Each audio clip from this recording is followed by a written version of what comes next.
我哋嚟到第八課我哋開始之前呢，我哋一齊同心祈禱先。感謝天父，讓我哋經過七堂嘅時間，今日嚟到第八課第八堂，我哋睇到猶大書裏邊都好多警戒嘅説話，但願每一句每一段嘅警戒説話，唔單止係當時責備提醒喺教會裏邊一啲不法嘅分子，都係提醒今日我哋每一個基督徒都要小心我哋唔好重蹈佢哋嘅覆轍。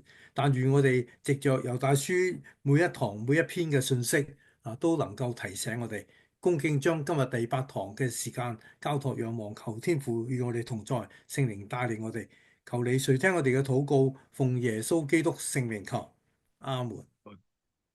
我哋嚟到第八課經文就得有三節咁呢三節咧就係14到16節，咁我哋睇一睇嗰個經文先。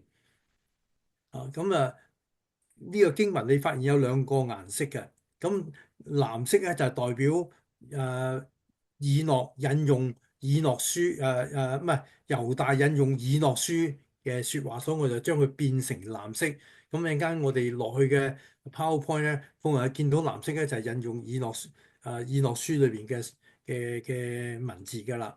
好啦，咁我哋先讀一次14到16節14節。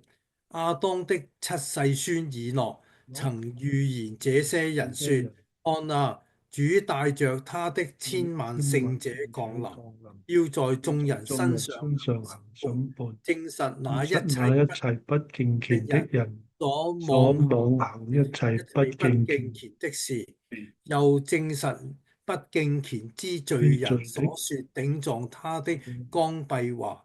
這些人是私下議論、常發律法怨言的，原人隨從自己的的情慾情欲而行，而行，口中說口中說誇大的，誇大的話。為得便宜，諂媚人。呢段經文咧，特別係頭先我讀到藍色最後尾嗰行即係喺第五行咧，所說頂撞他的剛愎話。我哋都成日讀咗剛愎話剛愎嘅或者好似好硬嘅説話。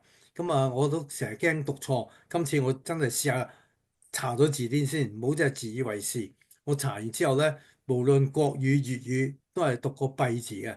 國語就B 奸 B 花廣東話就剛愎話所以咧就希望轉到口啦我哋呢一段嘅經文讀完一次啦。即係意思就話藍色嗰段咧就係猶大引用以諾書裏邊嘅嗰段嘅説話今日呢一段嘅內容啦，亦都俾我哋睇到有幾樣嘅呢啲所謂假師傅佢哋嘅不敬虔嘅人咧，呢班假師傅甚至一啲跟咗假師傅嘅嗰班嘅所謂當時嘅基督徒咧，佢哋嘅罪行係啲咩嘢？咁喺中間嗰度開始就係説頂撞他的剛愎話。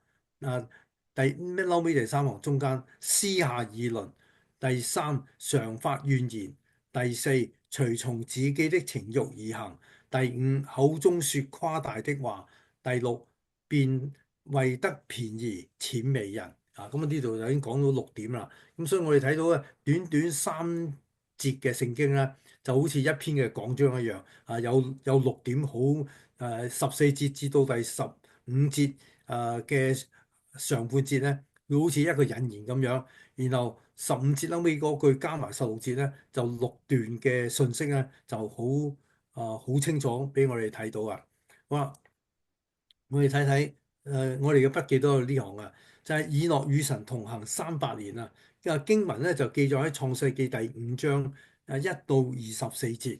其實1到24節唔係記晒以諾成個生平喎。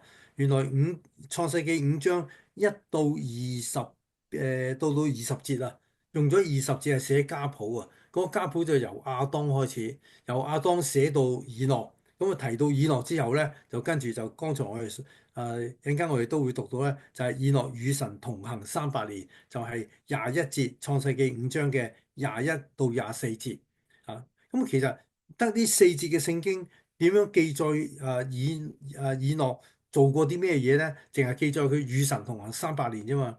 喺呢4節聖經都冇睇到佢講過任何預言喎。點解猶大書第一句剛才14節嘅説話就話亞當的七世孫以諾曾預言這些人説，咁佢以諾幾時有預言過咧？嗱，聖經冇記載到。創世記剛才我哋話5章1到24節咧係記載以諾嘅生平來源，前後嗰20節係家譜21到24先係講佢生平，都冇講過以諾講過任何嘅預言喎。好啊，咁我哋嚟睇睇啊，以諾講預言嘅來源啊，因為佢話以諾曾預言，咁佢曾預言咧就係、其實咧就係、猶大攞咗以諾書21章1到6節裏邊所講嘅嘢。咁呢個預言嘅內容嘅原本咧，就係以諾有一日咧到一個地方，呢個地方咧佢見到好恐怖嘅，就係上面冇天，下面冇地。咁我哋去幻想下係點樣樣，我自己都幻想唔到，上高冇天，下邊冇地，一片非常恐怖混亂啊或者黑掹掹嘅地方。咁啊喺個地方佢見到天上有7粒星，就綁埋一齊，就變咗好似一座大山咁樣，就被火焚燒。咁啊，於是佢就問啦：咁究竟佢哋呢7粒星係犯咗咩罪啊？要丟喺呢個地方嚟到焚燒啊？咁佢身邊咧就有個天使啊，呢個天使嘅名叫烏利爾。烏利爾呢個名咧，我哋嘅聖經新舊約都冇出現過呢個名嘅，咁係以諾書先有嘅啫。咁呢個天使就話俾以諾聽，佢話以諾，你點解要咁問咧？你點解想知道咧？呢啲星係違背咗神嘅命令，所以要捆綁佢哋喺呢個地方1萬年直到受罪嘅日子滿足為止。咁呢啲就係以諾書裏邊所記載嘅嘢嚟㗎。咁以諾書唔係淨係1章2章㗎，都好幾章嘅聖經。咁猶大就引用以諾書啊。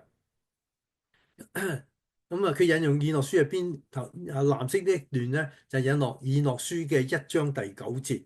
以諾書嘅1章9節，佢話呢段聖經點講？佢話看啊，主帶着他的千萬聖者降臨，來向眾人執行審判，毀滅一切不敬虔的人。對於一切不敬虔的肉體的工作及一切不敬虔的罪人所說的頂撞他的剛愎話，加以定罪。咁啊呢句説話就睇起上嚟咧，就好似剛才我哋讀到猶大書啊所記載猶大引用以諾佢所講嘅説話就好相似啦。咁所以我哋就相信咧以諾我哋相信猶大係引用以諾書1章9節嘅呢段説話就寫咗落去猶大書14、15、16節呢一個嘅地方。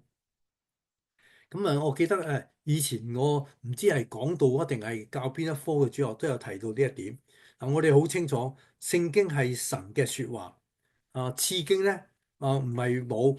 次經咧我自己身邊都有本次經全書，天主教就將次經加埋落去添，但係基督教一般都冇將佢加落去。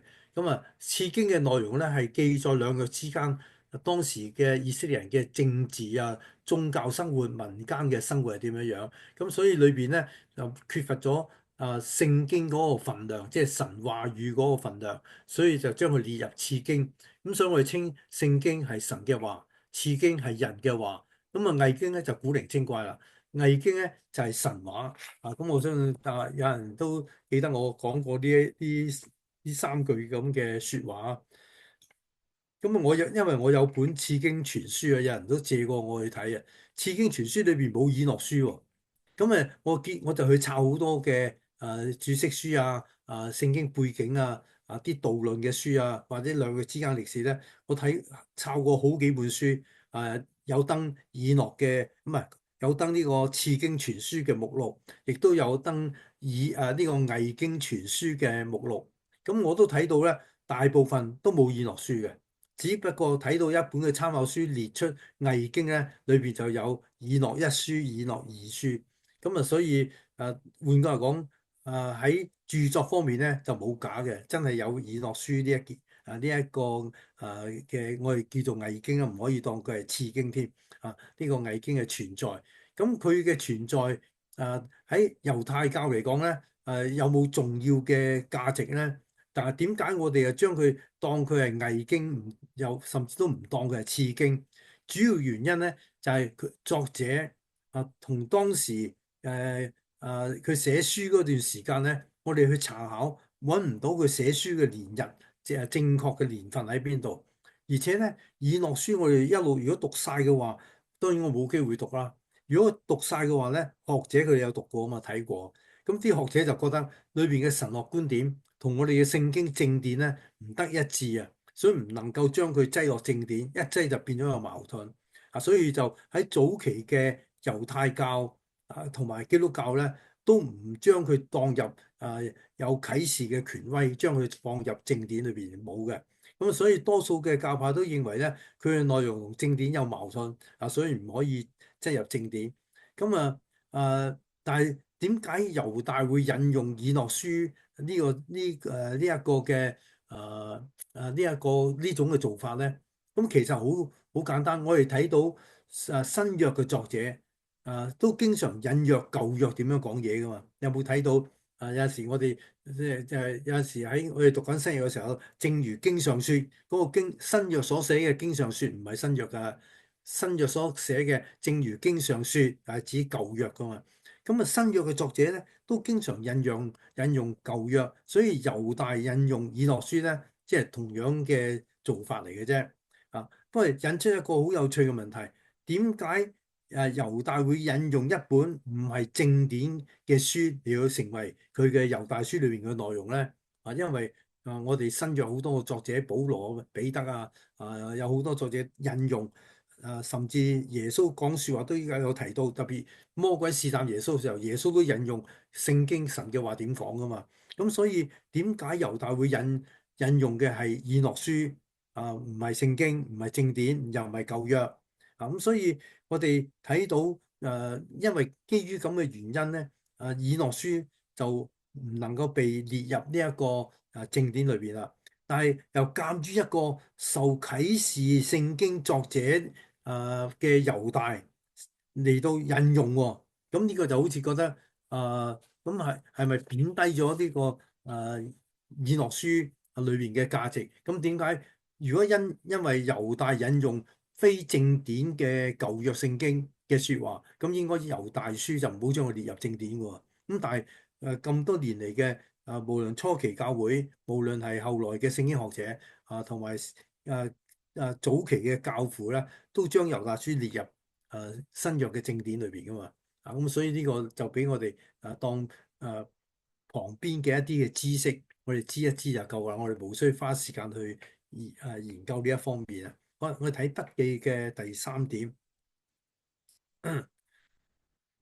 就係剛才我所講嗰一段嘅説話，就係試圖都引用作者，咁猶大引用佢點解猶大書又可以列入正典咧？而家呢個就係我哋研究嘅時候咧，就會產生咁嘅疑問啦。好，第三點猶大書同以諾書之間嘅關係，咁我哋嘅筆記都有寫出嚟㗎啦。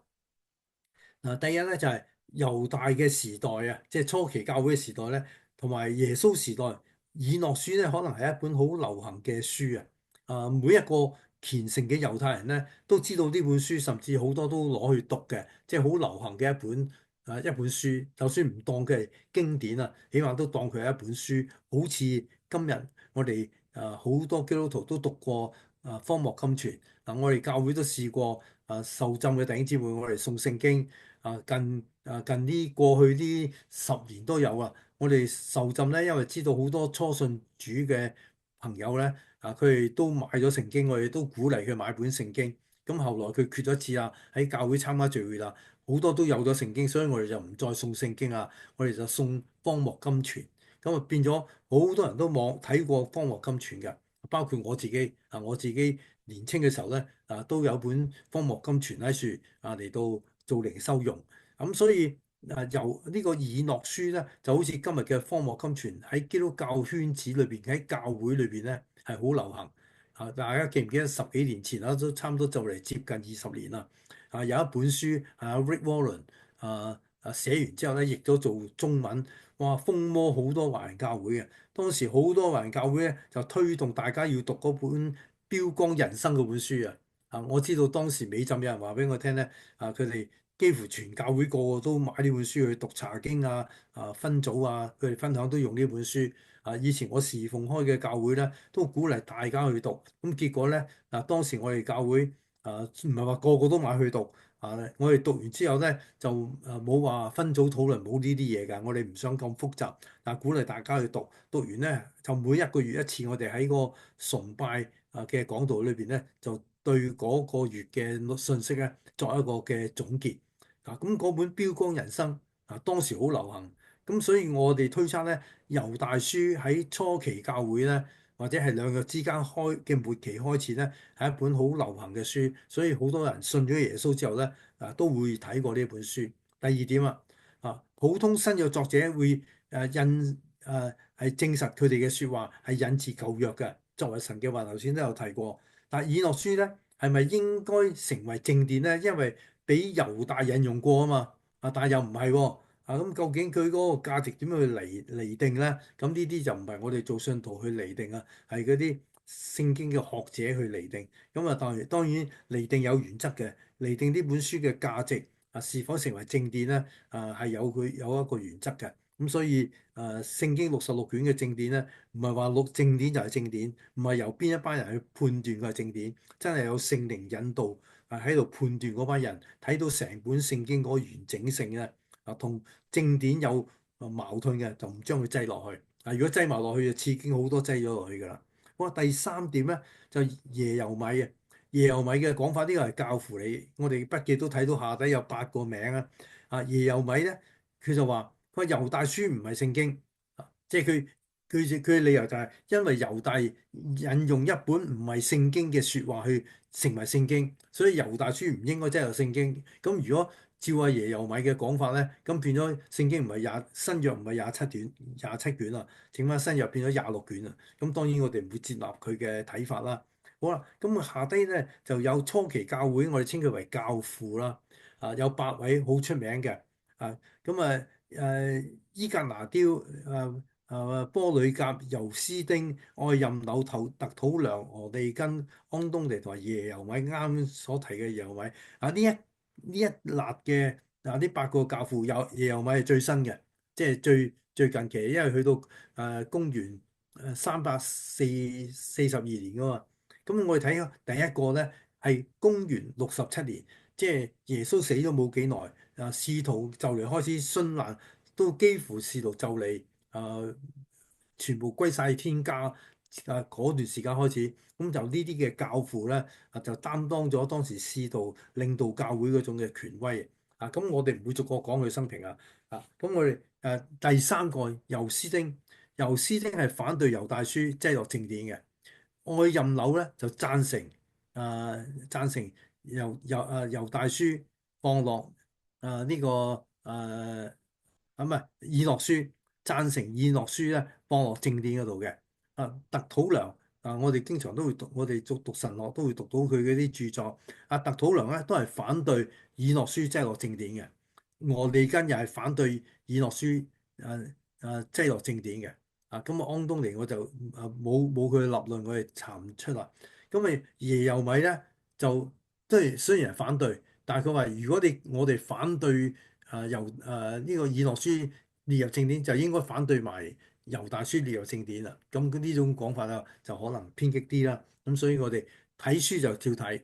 所以我哋有機會讀到啲神學著作咧，我哋讀就照讀，我哋唔一定要全盤嘅接收啊。我哋讀一讀，知道原來有咁嘅思想，咁就已經好夠，我哋無需好似入咗腦或者叫做洗咗腦咧，接納咗佢哋嘅立場啊。好啦，我哋呢一點嘅引言咧，我作一個少少嘅結論啦。猶大當時咧係一個好敬虔嘅基督徒啊，亦都好喜愛以諾書，即係好似今日我哋好多基督徒，我哋會讀聖經我哋都會十幾年前我哋會讀標光人生甚至我哋有陣時會再重溫翻荒漠甘泉或者我哋會讀一啲屬靈嘅書，天路歷程等等呢啲或者其他嘅書，咁我哋都會去讀呢啲書嘅。咁所以喺呢一本書嘅環境當中長大嘅猶大咧，引用佢其實好自然嘅。咁所以讀者亦都睇到猶大引用以諾書嘅內容咧，佢哋好容易明白，因為佢都有份讀過以諾書啊嘛。咁同埋好認同嘅，咁呢個就一定要我哋最後作呢一個小結，作一個咁嘅結論。好啦，我哋進入嗰個所謂審判啊，即係嗰個命運啊，不敬虔者嘅命運啊，就係15節嘅上半節。佢話要在眾人身上行審判，證實那一切不敬虔的人所妄行一切不敬虔嘅事。咁呢度咧就係先講呢個所謂審判啦。佢點解講咗審判15節先講審判，然後下底先講罪行咧？應該講咗罪行之後咧，就話要呢啲人咧，啲眾人要審判啊，要被審判咁但係猶大咧就先講咗會審判然後先講點解會審判，就係因為佢有下列嘅罪行咁邊個做審判咧？咁14節嘅下半節咧，頭先呢我哋啱啱打出嚟就係15節啦，對上嘅14節嘅下半節。有一句説話講，佢話主帶着他的千萬聖者降臨。咁猶大書係咁講噶嘛？猶大書係咁，咩以諾書係咁講噶嘛？所以佢話主帶着佢千萬聖者降臨咧，咁似咩時間咧？其實就係似末世啊！我哋知道耶穌第二次再翻嚟，就唔係降生喺卑微嘅地方馬槽啊，或者其他卑微地方。耶穌第二次再翻嚟，就帶住天使天軍降臨降臨喺地上，要審判呢個世界，用火革新呢個世界。咁我哋知道將來嗰個審判同埋耶穌第二次嘅降臨，同第一次嘅降臨與天淵之別啊！一個就係卑微生喺馬槽，第二次嘅降臨咧係好輝煌，而且係好壯觀好嚴肅好公義嘅嚟到審判呢個世界。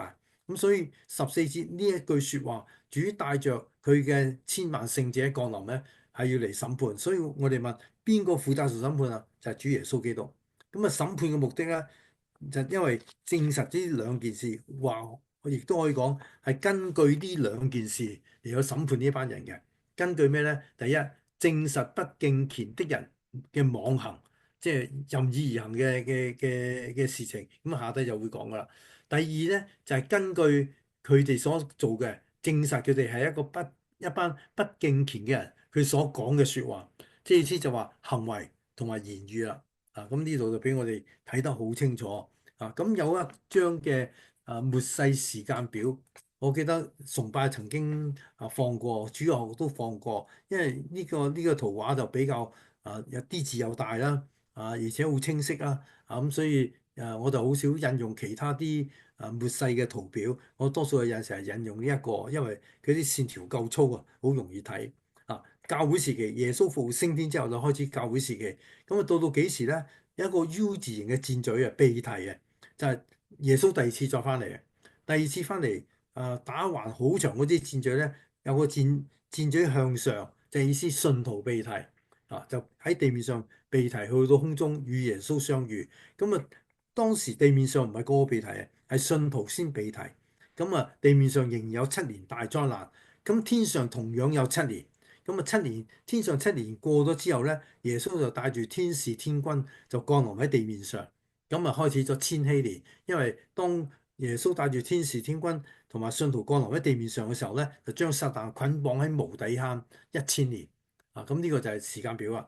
咁1000年之後咧，就將佢釋放出嚟。聖經冇話佢釋放咗幾耐就被毀滅掉咗落火湖嗰度受刑罰啦，冇講到嗰個時間。一放出嚟，佢就開始繼續再迷惑人。咁上帝耶穌基督咧，就即刻用火嚟到革新呢個世界。咁就去到建立咗呢個所謂新天新地，又叫做新耶路撒冷咁就唔信主嘅就去到白色大寶座受審判。咁我哋基督徒唔需要去到白色大寶座審判，因為我哋喺最左邊個十字架嗰度咧已經審咗啦。耶穌替我哋被審咗啦，所以我哋認咗罪神就赦免咗我哋嘅罪。咁所以呢一個好簡單嘅末世時間表。咁當然我哋如果讀到末世論咧，你會聽過呢個被提剛才呢一個表咧，就似乎係災前被提嘅。你可能會聽過災中被提又都聽過7年大災難之後先被提，三個講法都有，三個講法咧都有聖經根據不過大部分教會點解會接納災前被提呢？因為災前被提所根據嘅經文多過災中災後被提嘅經文，咁所以一般大部分咧都係接納。即係舉個例，災前被提咧有兩個嘅好明顯例子就係羅德當佢離開所多瑪俄摩拉嘅時候，火就降落去啦，即係天火啊燒咗呢一個所多瑪俄摩拉。當然佢太太就擰轉面就變咗條鹽柱啊！即係離開咗之後，災難先到。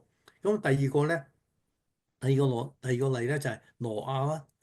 挪亞做方舟災難未到噶。當佢哋入咗方舟，上帝將嗰個方舟門閂咗之後咧，就傾盆大雨，咁啊洪水就嚟啦。所以一家得救之後咧，洪水災難先到。咁所以呢兩個係一個聖經嘅原則啦。當然仲有好多嘅經文根據我哋今日又唔係討論災前、災中、災後被提嘅嘢，所以我哋又唔講咁多啦。即係總之，大部分我哋福音派嘅教會，大部分都係接納災前被提啊。咁所以呢度提到佢哋受審判咧，就係指將來白色大寶座嗰個嘅審判啦。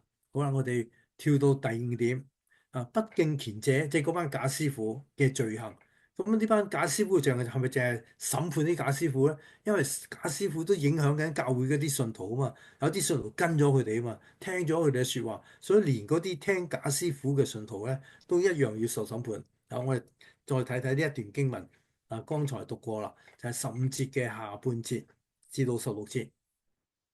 又證實不敬虔之罪人所說頂撞他的剛愎話，這些人是以下思論，常發怨言，隨從自己的情慾而行，口中說誇大的話，為得別便宜諂媚人。咁我哋發現咧，呢度有6點啊。頭先我哋 highlight 過第一張post 嗰個 PowerPoint，我哋 highlight 過出嚟咧，有6點。6點咧就除咗尾三嗰行啦，即係第三行嘅紅色字啊，隨從自己的情慾而行呢一句説話咧，同口冇關之外咧，其他嗰5點都係同口同言語説話有關嘅。咁所以我哋睇到即係舌頭雖然好細，但係可以講大話咁所以我哋睇到一個人嘅説話真係要好小心嗬。咁呢度咧就提到6點咁我哋嚟咗睇睇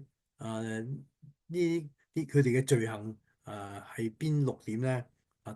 第一點咧，說頂撞他的剛愎話呢個剛愎話其實咩話咧？就係有啲解釋就唔係譯本有啲嘅解釋就係刺耳嘅話刺耳嘅説話。咁或者係可以講話嗰啲説話咧，好似話中帶住有刺嘅，聽嘅人會 hurt 到嘅聽嘅人會受傷害嘅或者攻擊人嘅説話就係啦，偽人嘅説話啦，諷刺人嘅説話啦或者説話好硬好主觀就呢啲都係帶住有刺嘅説話。咁頂撞呢啲説話唔係對人講喎，係頂撞神嘅剛愎話喎。咁所以詩高咧就譯做所說一切褻瀆他的言語。現代譯本咧就係用不敬虔嘅話冒犯上帝New American Standard Bible 同埋 NIV 咧都係譯到一模一樣And of all the harsh things which ungodly sinners have spoken against him 就係佢哋所講嘅説話係同神作對嘅。啟導本咧就譯做啟導本就佢解釋呢句説話就係剛愎話咧係刺耳的不敬嘅話咁所以刺耳已經聽得好唔舒服啦，仲係不敬神嘅説話咧，就聽起上嚟更加唔舒服啦咁呢個係第一個嘅罪狀第二個嘅罪狀咧嘅罪行咧就係私下議論咁私下議論呢句説話，我哋就好容易明白私下議論即係背後講人閒話啦就呢一樣嘢，我就發現人類好容易犯嘅毛病。唔單止人類好容易犯，甚至信咗耶穌嘅基督徒咧，都好容易犯咗呢一句説話，就係背後講人嘅壞話當面講當然就唔好啦，因為當面講如果傷害到對方，就唔係用愛心説誠實話喎，係好誠實啊，將對方嘅缺點講出嚟係好誠實啦，但冇愛心啊嘛。嗱，你講出嚟令到對方咧可能覺得好冇面啊，可能覺得好受傷害啊，可能覺得好被侮辱啊。咁所以我哋發現咧，講説話真係一個技巧啊。咁所以我哋寧願多啲講造就人嘅説話。當然人哋唔係咁叻就無需稱讚人哋啊，呢啲變咗虛偽啦。總之唔係私下講，私下都唔係變咗唔夠光明正大啊嘛。好啊，但係呢個兩點啦已經因為呢一點好容易明，咁大家都唔需要太多解釋啊。第三點，常發怨言啊。唔知大家有冇試過發怨言？啊，可能對自己嘅家庭會發怨言，對自己嘅教會可能會發怨言，但呢一班人係對神發怨言喎。唔知你試過對神發怨言未啊？我自己牧會咁多年啦，我都聽過有啲信徒對神發過怨言㗎。曾經有一個姊妹離開世界，咁佢留低三個細路，丈夫仲喺度嘅。大家都成年人啦，嗰啲三個仔女咧都係成年人出嚟做緊嘢啊。咁個仔咧就有返教會嘅，女都有返教會。咁個仔直頭埋怨啊，埋怨啊，佢話點解上帝要攞走我媽條生命？咁佢阿媽其實有癌症，醫咗成差唔多2年，最後一路差落去，差到最後尾就即係救都救唔到。連連食一啲嘅藥特效藥嗰時仲未發明標靶藥未有呢個名稱出現嘅。咁最後都離開咗世界。咁就埋怨上帝點解要攞我媽條命？咁其實生老病死如果明白咧，人人都經歷過噶嘛，都要經歷嘅。所以呢句説話其實就係、我哋筆記都有寫出嚟嘅，就係、不滿神對我哋人生個安排啊。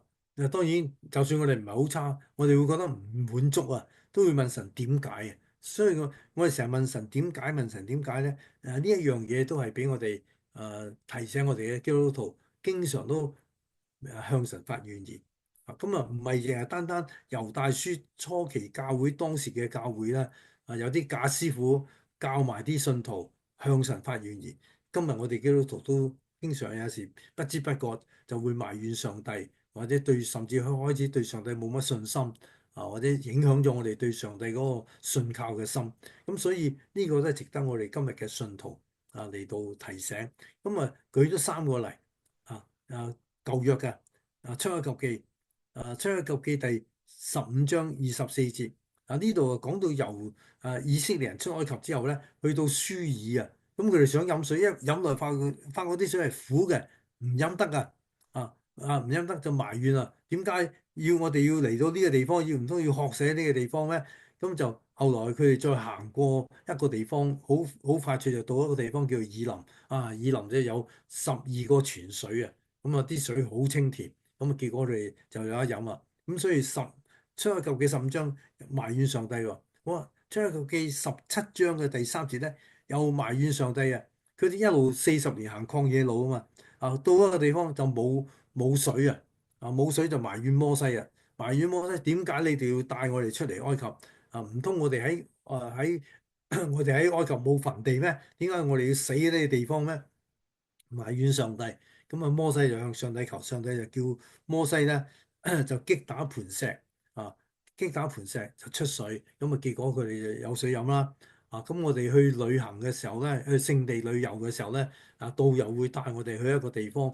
因為我冇時間去抄嗰幅圖畫出嚟。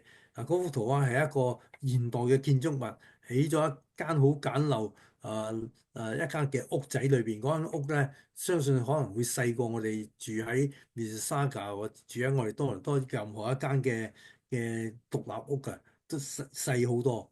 入邊好空曠冇嘢嘅，好空曠咧，入邊入到去咧就有一個嘅泉水，側邊四圍係一個走廊咁嘅地方，中間個泉水有嚿石。導遊就話啦，呢個就係當日咧摩西擊打磐石出水嘅地方啊。我就覺得呢個係假嘅，應該當時出水之後就走咗之後咧，佢哋離開咗嗰個地方，冇理由嗰嚿石仲喺樹噶嘛，係嘛？冇理由嗰個石仲喺樹嘅。咁呢個就肯定係人做嘅。我覺得呢不過係導遊攞嚟即係嗰個地方唔係喺以色列境㗎，喺約旦境嗰邊嘅。咁所以咧，講翻聖經嘅故事啦，佢哋埋怨啊，有第二次埋怨神啊。咁啊，第三個經文就民數記14章29節啦。14章29節啦。佢哋又係遇到好多困難，又冇嘢食，又受外敵攻擊，所以佢哋就埋怨摩西同亞倫，點解要帶佢哋嚟呢個地方？點解難道我哋喺埃及唔係死喺埃及更加好咧？死喺呢個地方？結果上帝因為佢哋嘅埋怨咧，就真係審判佢哋啊！結果民數記14章29節之後啊，後邊又有記載，凡係20歲以上嘅都唔准入迦南地，包括摩西啊。咁啊，只係可以有兩個探子咧可以入去。嗰兩個探子就係有信心嘅探子，12個探子得兩個，就係約書亞同埋迦勒。呢兩個可以入，其他20歲以上嘅全部唔准入。咁所以我哋睇到出埃及整個行程啦，以色列人好多怨氣，好多怨言。即係生活一下遇到困難就埋怨上帝。咁啊好啊，我哋睇翻呂振中嘅譯本啦。咁啊，點解和合本叫做倒譯咧？和合本就譯咗做私下議論，就常發怨言啊。其實咧，喺原文咧就係常發怨言，就私下議論。咁所以倒譯，不過點樣倒譯都好啊，我哋都將佢成為分開咗係兩個嘅罪狀。好啊，咁啊睇下呂振中兩句説話，佢又唔係倒譯喎，佢係合譯喎，即係合埋一齊嚟翻譯，就係好怨尤的埋怨者。好怨尤的埋怨者。即係一路講一路呻一路呻，又未即係唔係當做私下議論咧，就好似公開啊，個個都係咁講噶啦。公開咁埋怨啊。咁呂振中就將兩句説話合咗呢一句。咁詩高譯本咧就好出怨言，不滿命運啊！即係換句講，講嚟講去咧，就係佢哋滿意上帝所俾佢嘅安排。NIV 就譯做This man grumbles and forefighter。即係意思就話埋怨同埋中意挑毛病嘅人，呢一班係埋怨又挑毛病嘅人。即係其實我哋喺教會有時都會聽到一啲人從來冇話讚教會任何嘢，從來就冇話好滿意教會邊一樣嘅做法。總之就一傾親就呢教會呢樣唔妥，嗰樣唔妥，呢樣唔好，嗰樣唔好。挑好多樣嘢。呢個 New American Standard Bible 咧就譯做this grumble this grumblers fighting for。即係佢哋又係專挑一啲嘅毛病出嚟嘅。咁所以我哋睇到彷彿好似佢哋嘅惡行咧，都係由於都係講怨神怨人㗎。特別我哋頭先睇到出埃及嘅啲例子。對佢哋咧覺得係好唔公平。所以佢哋覺得自己不不甚公平。所以就埋怨啦。好啦，我哋繼續嚟到睇第四個。隨從自己嘅情慾。自己中意點就點。今日我哋都發現咧，呢個時代特別係男女性嘅問題啊。男女嘅問題咧，全個世界越嚟越離譜啊！離婚率越嚟越高。我哋唔知多唔多睇大陸嘅劇集啊？大陸嘅劇集咧，好多套戲我都睇過。有啲就係要結婚，原來帶埋個仔嚟結婚嘅，唔係離咗婚嗰啲喎，係生咗仔然後先再嚟結婚。嗰啲婚姻觀念係好亂嘅。咁話要有車有樓啊，有存款啊等等。咁我哋睇到人係隨從自己嘅慾念咧係好強嘅。最容易嘅解釋咧就係為所欲為啊，自己想點就點。就好似第四節裏邊，即係我哋好幾堂之前講到第四節，放縱情慾犯罪。反而咧就係顯出神嘅恩典，即係我犯得罪越多，神就赦免我越多咯。咁我咪恩典咪越多咯。因為我犯得少，赦免少，咪恩典少咯。就呢啲就係佢哋當時特別係呢個諾斯底主義佢哋嘅啫嗰種嘅錯誤嘅睇法。所以對佢哋嚟講咧，操練個屬靈嘅生命要學習節制咧，佢覺得呢啲係冇價值嘅。即係道德對佢嚟講咧係一種嘅重擔，一種壓力，好似好多規範傳統，好多規範。所以尊嚴同本分咧根本佢哋唔會放喺自己眼內，即係冇諗住啊！我做有一個基督徒，我要有基督徒嘅尊嚴，有基督徒嘅本分，佢哋唔諗呢啲，即係唯一就係咩？神俾我哋有恩典，我哋犯罪咪認罪咯，犯罪就犯完罪再認罪就神俾我哋赦免，咪越恩典越多啦。所以佢哋認為咧，人生最好嘅就係歡樂啊，放縱情慾，咁佢認為呢個就係人生嘅目標啊。好啊，第五個就係説誇大話。咁啊，説誇大話，如果我哋讀過但以理書啊，或者讀過一啲預言嘅書信咧，我哋都知道將來敵基督就講誇大話。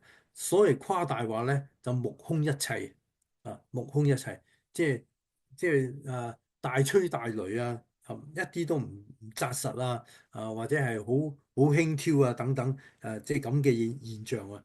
咁我逢象咧就翻譯做咩？順口胡吹啊，順即係胡亂個胡啊，順口胡吹，即係意思我哋叫做順口開河亂噏用廣東話嘅俗語所講就係亂噏嘢。現代中文譯本就譯做咧，説誇張的話，説誇大話，即係等於誇張啦，即係冇咁犀利，講到好犀利，咁所以我哋睇到咧，呢啲嘅假師傅啊，表面睇就係做埋晒啲咁嘅嘢，其實要分辨佢出嚟真係唔困難㗎，好容易㗎，係嘛？好啦，咁啊，究竟聖經裏邊啊講到説誇大話係邊一個咧？咁啊，但以理書有4段經文咧，就講咗將嗰個主角講咗出嚟啊！咁啊，我哋睇第一段咧就係但以理書7章第8節，我正觀看這國，見其中又長出一個小國，先前的國中有三國在這國之前，連根被他拔出來，這國有眼像人的眼，有口説誇大的話。咁呢個咧，我哋如果有去研究過但以理書第七章啦，我哋知道第七章主主要就係講個國啊。呢個國係指咩咧？就係啟示錄13章裏面講嗰個獸，就係將來個敵基督所以將來個敵基督咧，説誇大話但以理書咧都係第七章第11節。那時我觀看，見那獸因小國説誇大話的聲音就被殺，身體損壞，扔在火中焚燒。咁啊提到又説誇大話。第三處經文20節，頭有10角和另長的一角。在這角前有3角被他打落，這角有眼，有説誇大話的口，形狀強橫，過於他的同類。咁就呢個第三次出現啦。我哋睇埋第25節啦，後尾嗰段啦，他必向至高者説誇大的話，即係向神講誇大話，或者即係目中無神啦。必折磨至高者的聖民，必想改變節期和律法，即係要更改教會唔準慶祝聖誕等等呢啲啦。聖民必交付他手1載2載半載，1載2載半載，即係3年半咯。咁我哋知道第七章就係講緊7年大災難，即係最後一七70個七嘅最後一七裏邊所發生嘅嘢。咁當然但以理書係講呢樣啦，但係講得唔詳細。啟示錄啊最詳細啊，啟示錄主要係講70個七裏邊，大部分係講70個七裏嘅第7個七最後一七嗰個嘅嘢。但以理書咧都係講70個七，特別第9章講到70個七。主要咧就係講69個七最多，都有講最後一七嘅嘢，但係就講得唔夠大啟示錄咁多。咁呢個就俾我哋睇到末世預言嗰本書，呢兩卷書咧我哋有時間真係需要嚟到睇真啲研讀。不過但以理書啟示錄係好難讀嘅，好難講嘅，因為有好多嘅預言一啲嘅啟示好抽象。係點解先解得正確咧？到而家我哋都冇辦法邊一樣先係最正確。注釋書啟示錄最多，即係我講中文啦。中文嘅啟示錄66卷聖經最多嘅注釋書係啟示錄，多到不得了但係睇完之後咧，即係每個人嘅講法都有啲唔同，所以有啲唔夠時代性，因為時代一路變緊啊嘛。咁而家AI 會唔會係敵基督咧？因為而家有啲嘢我哋可以唔問上帝喎，你問 AI，AI 答到你嘅喎。咁 AI 答得啱定係唔啱咧？啊，有啲會啱嘅，有啲普通嘢，例如你感冒啊，問 AI，我應該要點樣睇唔睇醫生好啊？唔睇醫生我要食啲乜啊？咁佢嗰啲答案就好正規。如果你問一啲嘅宗教性嘅嘢，可能係假都未定嘅。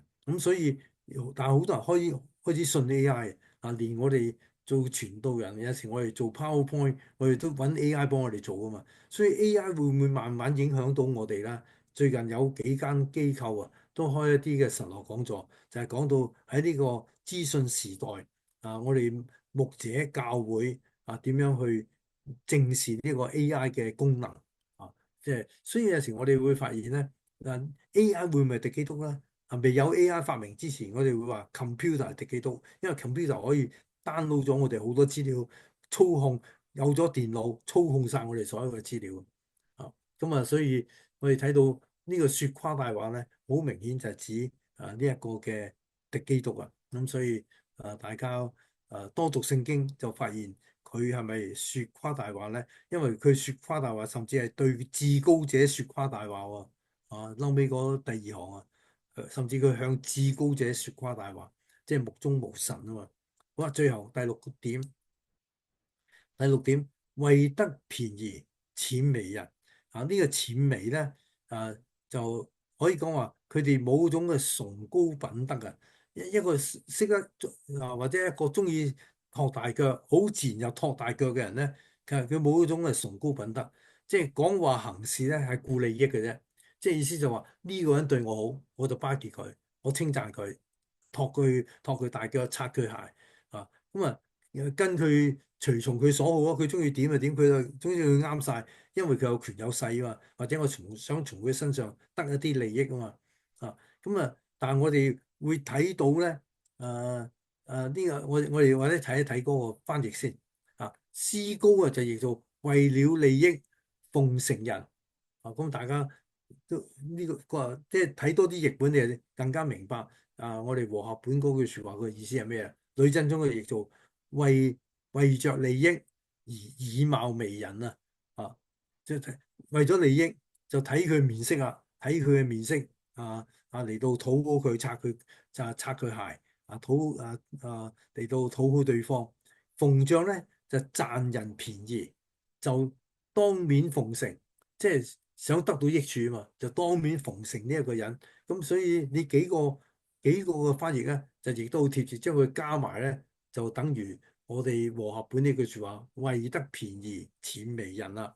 咁我哋睇得保羅保羅都喺佢經文都有用過呢句説話。我哋睇保羅點講，佢話因為我們從來沒有用過諂媚的話，這是你們知道的。即係意思話，保羅同呢班信徒相處，向佢哋傳福音、牧養佢哋咧，保羅從來冇講討好佢哋嘅説話嘅，從來冇用過諂媚的話。